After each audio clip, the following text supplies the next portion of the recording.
Hey, what's up? Tonight we are talking again about dispute letter tactics and methods so that you can remove your negative items. I don't care what it is. As long as it's not child support, it can be a late payment, an inquiry, a collection, charge-off, foreclosure, repossession, bankruptcy, judgment, whatever. As long as it's not that, then you can remove it, but you need to know how. You see, so many people are getting it totally confused. If it were as simple as sending out 1 or even 2 or even 3 dispute letters, there wouldn't be 68 million people with bad credit. The bureaus wouldn't be getting 1.5 million disputes per month per bureau for the last 2 years, right?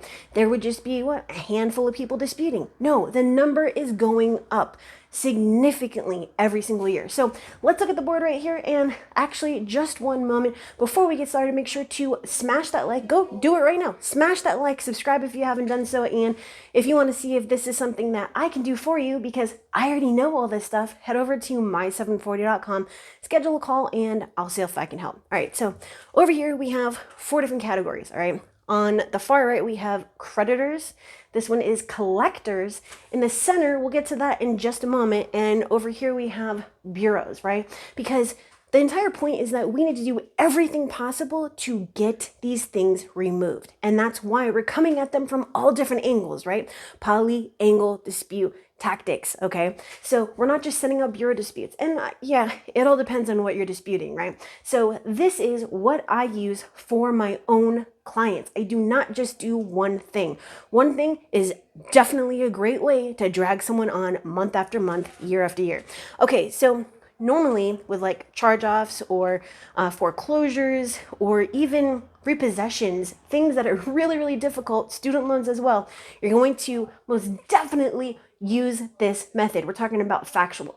All right, so we're going to start with date last active. All right, date last paid. And this is outside blatant inaccuracies. You have 3 different balances. You have 3 different past dues. You have a monthly payment on a closed account. Those are blatant inaccuracies. All right, so why are we starting with date last active? Well, I have a video that breaks this down and explains what all of these elements mean and how they affect each other. But your date last paid influences your date last active because it starts that timing of when the 7-year time frame happens, right? So if this is not correct, then guess what? That 7-year time doesn't really matter because your account's going to come off of each bureau at totally different times, and you don't want that to happen. Okay, so then we have notice of dispute. What the heck is a notice of dispute? I broke it down the other night. The bureaus are required, and the video I'm referencing, I am going to post it down in the description, but the bureaus are required, as well as collectors and as well as the creditors, data furnishers, to enter something that says disputed by consumer or account is in dispute, something like that, a notice of dispute in the comment section within 30 days of when they received your first dispute. If they don't do that, it's a violation. Now, guess what? The reason why this is so high up here on the hierarchy is because they don't do it. They don't do it. It's a violation pursuant to section 623 of the FCRA and 807 of the fdcpa. And that's why it is the key to a lot.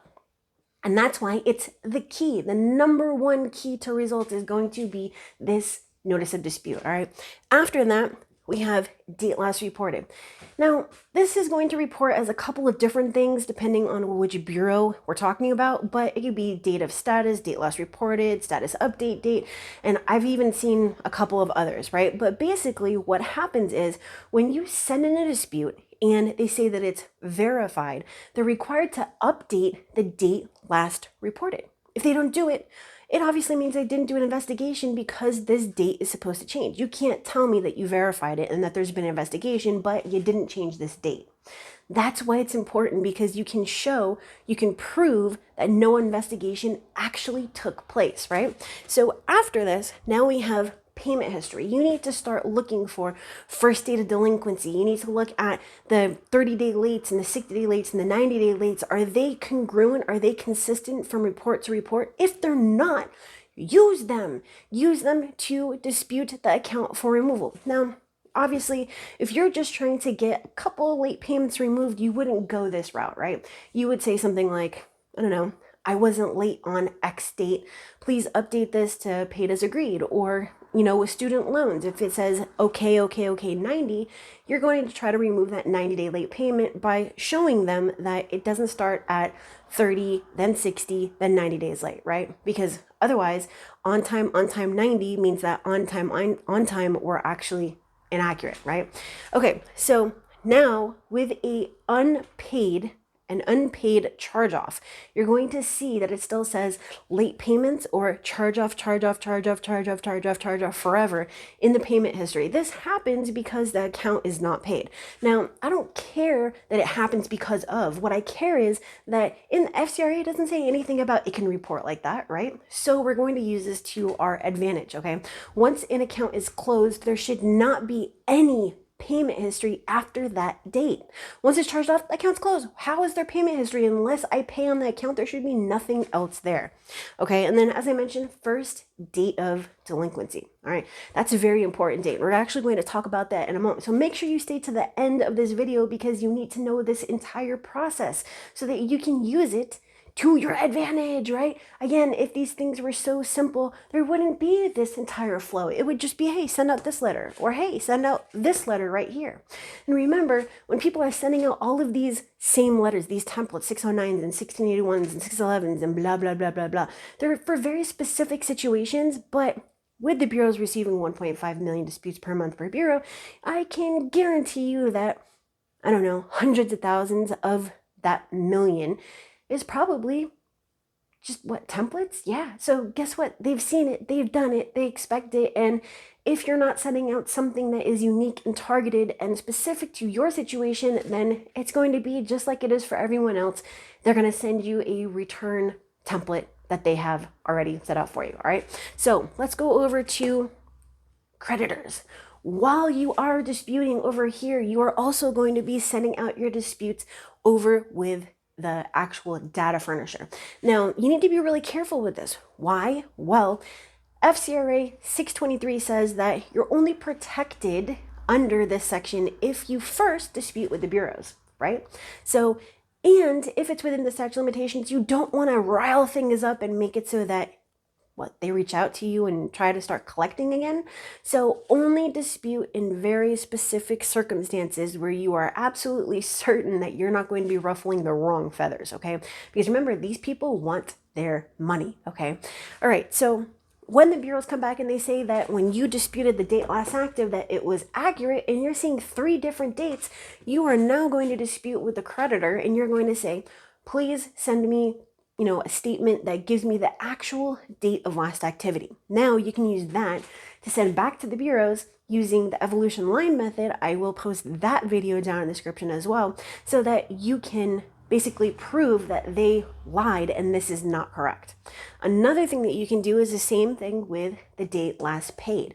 If you are disputing the date last paid over here and they're saying, oh, this is verified as accurate, and you're seeing 2 to 3 different dates, now you're going to reach out, get that actual date of last payment and use it to prove that the bureaus are incorrect and that they did not investigate and get the account removed. Another thing is with late payments, ask for an itemized list of late payments. This is going to help you in 2 ways. It's going to help you if you have the bureaus reporting different late payment dates when obviously it should be the same late payment dates across the board. And it can also help the creditor actually look at the account and possibly see that maybe something is not correct and get some late payments removed, right? Okay, so if that doesn't work, you can use factual disputes with the creditors if, disputing this way and this way doesn't work. But another thing you could do is reach out to collectors, because let's say you have a charge off. It was sold to portfolio recovery. Now you have the original creditor and the debt buyer on your credit report, and you also need to dispute with the bureau. So now you have 3 different parties that you can reach out to get rid of these accounts, okay? If you're only doing one thing, you are going to make it a lengthy process when this is super, super difficult already, okay? So now we have validation of debt. This is specifically for third-party collections like medical, utility, car insurance, some apartments. You're not going to use this method with the bureaus, and you're not going to use this method with the data furnisher. It's only for third-party collections. There is something totally different for debt buyers. With a debt buyer, you're actually going to go after late payments in the payment history, because account's already late. This is actually an fcra violation. And you're also going to go after the past due, and you can also dispute a limit on one of those collections. So that is how you get rid of them. And then you're going after this series over here. Okay. That's how you remove portfolio recovery, mid lane, cavalry, so on and so forth. Okay. So with the collections, you actually have 4 letters. And I did put out a video the other night. If I can remember, I will post that down in the description as well.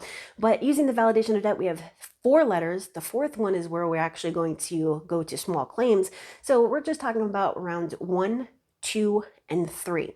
Now, 3 is actually the key. And the key is the same as I mentioned over here, entering the notice of dispute, which they are not going to do, which is why with these collections specifically, we're reaching out to the collectors first, because they are 9 times out of 10 not going to put the notice of dispute, while the bureaus are much more likely to enter it. Okay. So then if that doesn't work, you can go factual, while also disputing your collections with the bureaus, trying to put that burden of proof on them to come up with some sort of documentation, because it's just a virtual account. There is no documentation. There's actually no documentation until the discovery process during a lawsuit. Okay, now what goes in the center? What goes in the center is, don't forget, you also have CFPB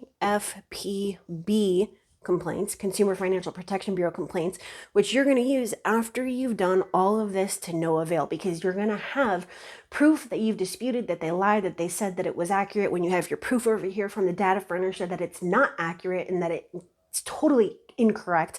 And all your violations, you're going to log them, their failure to respond, all this stuff. And this is why it's so important to document everything. Then you also have BBB complaints, you also have AG complaints, and even though it really doesn't do anything and it's just a matter of record, you can also do FTC complaints. So as you can see, and we're not even talking about all the other things that you have available to you, like the 66 advanced dispute letter tactics that I am also going to post down in the description, but you have a lot to work with here to remove whatever it is that you're disputing. So don't give up, but also understand that, again, these things are going to take you time to remove. They didn't come on overnight. They're not going to come off overnight. And what really pisses me off is when people come to me and say, hey, I didn't do anything for 5 years. And, it's in collections. They're trying to sue me. They're trying to do all this stuff.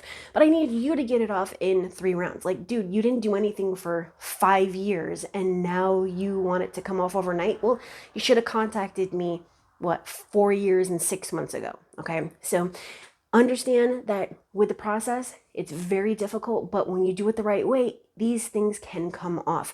It is not something that is going to be handed to you. You're not going to be rewarded with a deletion. You have to fight for it. And when you are fighting for it, you need to have actual tools in your arsenal to hit the bureaus with cannons instead of squirt guns. So if you want access to those things, head down into the description. If you have questions about this, post it down in the comments. And if you want to see, again, if this is something that I can do for you instead of you trying to figure this entire thing out yourself, head over to my740.com. I will see if I can help. And otherwise, again, make sure to subscribe if you haven't done so. Check out all those links down in the description, and I will see you tomorrow.